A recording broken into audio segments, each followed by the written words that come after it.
অনেক ধৈর্য সহকারে সেই সকাল থেকে ইফতারের আগ পর্যন্ত তারা সবগুলো প্রতিযোগী সফলভাবে আজকের এই প্রতিযোগিতা সম্পন্ন করেছেন। তাদেরকে সেই সম্মানিত বিচারকদের আমি ধন্যবাদ জানাচ্ছি এবং বিশেষভাবে ছাত্রদল কেন্দ্রীয় সংসদের পক্ষ থেকে কৃতজ্ঞতা জানাচ্ছি।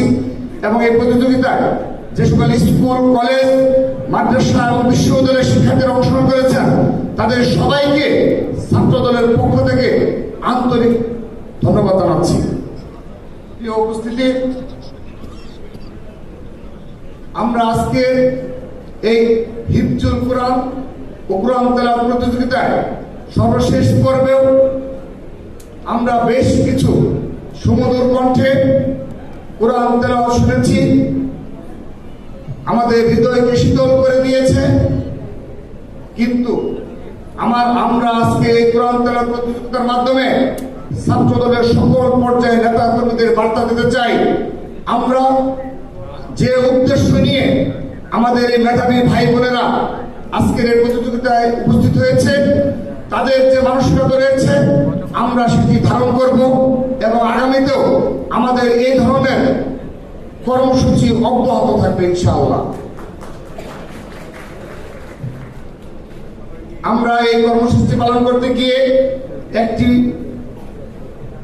বিষয় বিশেষভাবে লক্ষণীয় ছিল, যখন আমরা মাদ্রাসায় বিভিন্ন ঢাকার সকল রাজধানী বিভিন্ন মাদ্রাসায় যখন আমাদের কেন্দ্রীয় সংসদের বিভিন্ন নেতৃবৃন্দ প্রচারণায় গিয়েছে, অংশগ্রহণের জন্য আহ্বান জানিয়েছে এবং মাদ্রাসা শিক্ষকদের সাথে কথা মত বিনিময় করেছে, আমাদের মনে হয়েছে এই রাষ্ট্রের অবশ্যই মাদ্রাসা শিক্ষার্থীদের জন্য অনেক বেশি দায় রয়েছে।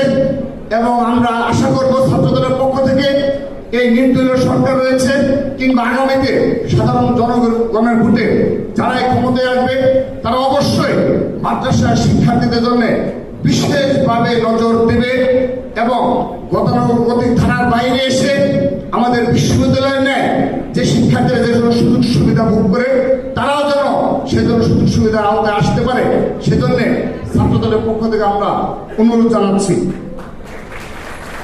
প্রিয় উপস্থিতি, আমাদের বিপ্লবী যুগ্ম মহাসচিব হাবিবুল নবী খান সোহেল ভাই তার বক্তব্যে একটি বিষয় বলেছেন যেটি আমার ব্যক্তিগত খুবই ভালো লেগেছে, যে ছাত্রদল শুধুমাত্র শহর কেন্দ্রিক কিংবা রাজধানী কেন্দ্রিক কর্মসূচি পালন করবে কিংবা কর্মসূচি গ্রহণ করবে সেটি নয়, আমাদেরকে গ্রামের পর্যায়ে, গ্রাম পর্যায়ে, প্রান্তিক পর্যায়ে যেতে হবে। সেখান থেকে মেধাবীদের বের করে এই রাষ্ট্র বিনির্মাণে তাদেরকে সহযোগিতা করতে হবে।